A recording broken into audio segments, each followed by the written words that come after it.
À travers cette vidéo, nous allons revoir ensemble quelques propriétés trigonométriques. Nous allons revoir les fonctions trigonométriques usuelles. Ensuite, nous allons explorer la notion de propriété d'angle.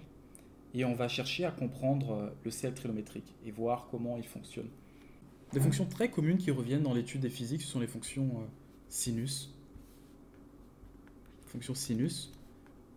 et également cosinus. Ce sont des fonctions que nous allons utiliser très régulièrement.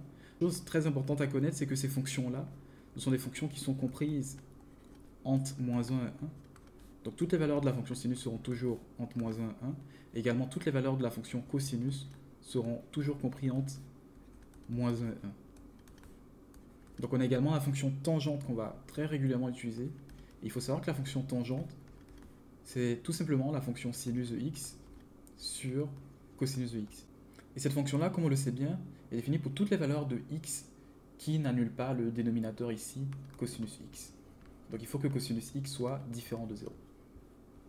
Donc la fonction sinus de x, elle s'annule notamment en valeur 0 degré, et la fonction cosinus de x, elle s'annule en 90 degrés. Donc il faut savoir également que la fonction sinus de x est égale à 1. Donc sinus de x est égal à 1 lorsque x ici est égal à 90 degrés et cosinus de x est égal à 1 lorsque x est égal à 0 degré. Donc bien sûr ici il y a d'autres valeurs qui annulent la fonction et d'autres valeurs également pour lesquelles la fonction est égale à 1. On va revoir ça notamment en profondeur lorsqu'on va étudier le cercle trigonométrique. Voyons à présent quelques propriétés des triangles. Au niveau des triangles, il faut se rappeler que la somme des angles d'un triangle est toujours égale à 180 degrés. Donc peu importe le triangle que je prends, si l'on considère chacun des angles et qu'on les additionne, on aura toujours une valeur de 180 degrés. Également, pour les triangles rectangles, on aura un des angles qui aura une valeur de 90 degrés. Ça, c'est assez important, surtout lorsqu'on cherche la valeur d'un angle d'un triangle. C'est une propriété qui peut nous permettre assez rapidement, lorsqu'on a deux valeurs de triangle, d'angle, de pouvoir trouver la valeur du troisième angle. Également, avec la règle de Pythagore, on peut trouver la longueur d'un côté si on connaît déjà la longueur de deux autres côtés. C'est-à-dire, si je sais ici que j'ai A et B de longueur pour chacun de ces côtés, je peux trouver la longueur du troisième côté ici C. Parce que la relation de Pythagore nous dit que C au carré est égal à A au carré plus B au carré. C'est-à-dire que si je cherche la longueur de ce côté-là, j'aurai C qui est égal encore à la racine carrée de A au carré plus B au carré. Donc on sait à présent comment trouver la longueur du côté, comment est-ce qu'on s'y prend pour trouver un des angles s'il est manquant. Donc bien sûr ici, comme j'ai dit tout à l'heure, si je connais déjà la valeur de deux angles, supposons qu'ici c'est 60 et ici c'est 90, il est très facile de trouver la valeur du troisième angle grâce à la relation d'addition des angles. C'est-à-dire que je sais que la somme des angles dans un triangle est égale à 180 degrés, donc il me suffira ici de faire 180 moins 90 moins 60. Et là, j'obtiendrai que la valeur du troisième angle ici est égale à 30 degrés. Donc si on n'est pas en mesure de trouver l'angle par cette méthode, on peut toujours utiliser une autre méthode qui est la loi de cosinus. Qu'est-ce que la loi de cosinus stipule? La loi de cosinus nous dit que si l'on connaît A, B et C, on peut toujours trouver des relations entre les angles et ces trois côtés-là. C'est-à-dire si j'ai A et je considère son côté opposé qui est alpha, j'ai que A au carré est égal à B au carré plus C au carré moins 2B fois C fois cosinus alpha. Également, si je considère B et son côté opposé qui est bêta, j'ai B au carré qui est égal à A au carré plus C au carré moins 2A fois C cosinus bêta. Si je considère également le troisième côté cette fois qui est C, j'ai C au carré qui est égal à A au carré plus B au carré moins 2AB cos alpha.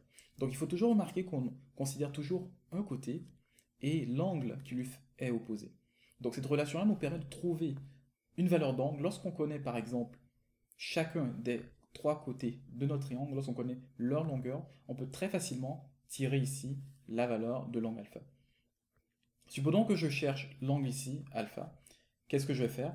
Je vais prendre A au carré, le ramener, le garder de ce côté-là, ramener B au carré de l'autre côté de l'égalité, on aura A au carré moins B au carré, moins C au carré, qui est égal à moins 2BC cosinus alpha. Cette fois, on va diviser toute cette expression par moins 2bc, on aura alors a au carré moins b au carré moins c au carré qui est égal à cos alpha. Bien sûr, comme j'ai divisé ici ce côté par moins 2bc, il faut que je le divise ici également par moins 2bc. Donc on a une relation ici qui permet d'isoler d'un côté cosinus de alpha. Bien sûr, maintenant, vous trouvez la valeur de alpha, c'est très simple. On va utiliser les fonctions inverses. Donc ici, on va utiliser la fonction arc cos, ou encore la fonction cos moins 1. Donc c'est exactement la même fonction. Donc on applique ici cos moins 1 de la fonction, et cos moins 1 de la fonction ici également, et on se retrouve avec alpha. Donc alpha est égal à cos moins 1 de a au carré, moins b au carré, moins c au carré, sur moins 2b. Donc à partir de la même relation, on peut trouver, en émulant ce qu'on vient de faire ici, la valeur de bêta et la valeur de lambda. Donc j'ai introduit la fonction cos-1 ou encore arccos. Il faut savoir que toutes les fonctions trigonométriques qu'on va utiliser, et toutes les fonctions trigonométriques en fait, ont des fonctions trigonométriques inverses. Donc si on connaît la fonction cos de x par exemple, on cherche la valeur de x ici, il est très facile de trouver la valeur de x en appliquant cos-1 de cos de x. De la même façon, on va avoir des fonctions trigonométriques inverses sur la fonction sinus. Donc si on a sinus de x, on peut trouver la valeur de x en appliquant sin-1 de sin de x. Et de la même façon, sur la fonction tangente de x, on peut trouver la valeur de x en appliquant tan-1 de tan de x. Donc bien sûr, il y a les fonctions arc, arccos, arcsin et arctan, qui sont exactement les mêmes fonctions que les fonctions cos-1, sin-1 et tan-1. Donc une autre relation aussi très importante qui nous permet de trouver soit un angle ou encore des longueurs de côté dans un triangle lorsqu'on sait que ce triangle-là est un triangle rectangle. Donc la relation qu'on va utiliser, c'est la relation de SOHCAHTOA. Qu'est-ce que la relation de SOHCAHTOA nous dit? Lorsqu'on a un triangle qui est rectangle et qu'on ait la valeur de l'angle qui est opposé à l'angle de 90 degrés, on a que le sinus de l'angle θ est égal à le côté opposé sur l'hypoténuse. On a également que le cosinus de l'angle θ est égal au côté adjacent sur l'hypoténuse et que la tangente de l'angle θ est égale au côté opposé sur le côté adjacent. C'est-à-dire ici, si je connais la valeur de sinus de θ et que je connais h, il m'est très facile de pouvoir tirer la valeur de O. Si je connais également ici h et que je connais la valeur de cosinus θ, il m'est très facile de pouvoir tirer a. Et ici, je connais la valeur de O et de a, il m'est très facile de pouvoir tirer la valeur de tangente de θ. Bien sûr, quand je dis O et a, ça reste côté opposé et l'hypoténuse. Donc on va faire un exemple pratique sur un triangle. On va s'entraîner à trouver quelques valeurs opposées, hypoténuse, adjacent. Donc ici, on a une série de triangles. Si on considère le premier triangle, on nous demande de trouver la valeur du côté opposé de ce triangle-là. Donc on regarde nos différentes relations. On a SOHCAHTOA. Ici, on dispose de la valeur de l'hypoténuse et également de la valeur de l'angle. Donc pour trouver le côté opposé ici, on va utiliser le K. Parce qu'ici, le K nous joint la relation entre le cosinus θ, le côté adjacent et l'hypoténuse. On sait que cosinus de θ est égal à côté adjacent sur hypoténuse. Et comme on cherche la valeur du côté adjacent, on aura que adjacent est égal encore à h fois cosinus de θ. Donc ici, dans notre cas, on aura que le côté opposé est égal à 15 fois le cosinus de 30. Donc je vous laisse calculer les valeurs, c'est pas très compliqué. On considère maintenant le deuxième exemple, on cherche cette fois l'hypoténuse. Mais qu'est-ce qu'on connaît? On connaît déjà l'angle, et on connaît également le côté opposé. Donc je cherche une relation avec côté opposé et hypoténuse. Donc ici, cette fois, on va utiliser le SO. Donc le SO nous dit que sinus de θ, ici, est égal à côté opposé sur hypoténuse.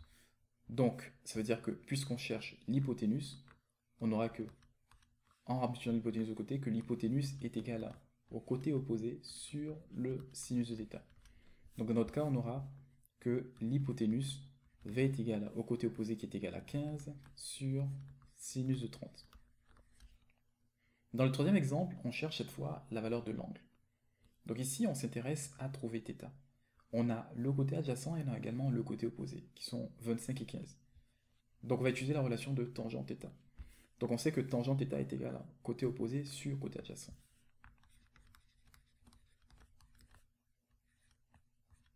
Donc ici, tangente θ sera égal à la valeur de côté opposé qui est 15 sur la valeur de côté adjacent qui est 25.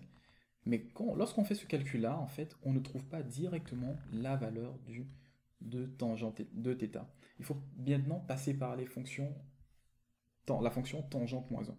On aura donc que θ est égal à tan moins 1 de 15 sur 25. Et en calculant ces valeurs-là, on est en mesure de trouver la valeur de θ. Si on considère le troisième exemple, cette fois, qu'est-ce qu'on a? On a le côté adjacent et on a également l'hypoténuse. Donc on va passer par le k. Donc on sait que cosinus de θ est égal à côté adjacent sur l'hypoténuse. On cherche l'angle. Ici dans notre cas, cosinus de θ est égal à côté adjacent qui est 15 sur l'hypoténuse qui est 25. Puisqu'on cherche l'angle, on va passer par les fonctions, la fonction cos moins 1. Donc on aura cos moins 1 de θ qui est égal encore à cos moins 1 de 15 sur 25. Et cette valeur-là nous donne la valeur de l'angle. Lorsqu'on fait les différents calculs, on obtient les valeurs suivantes. On voit que le côté opposé ici est égal à 12,99. Ici, l'hypoténuse est égale à 30. θ ici est égal à 30,96. Et ici, θ est égal à 53,13 degrés.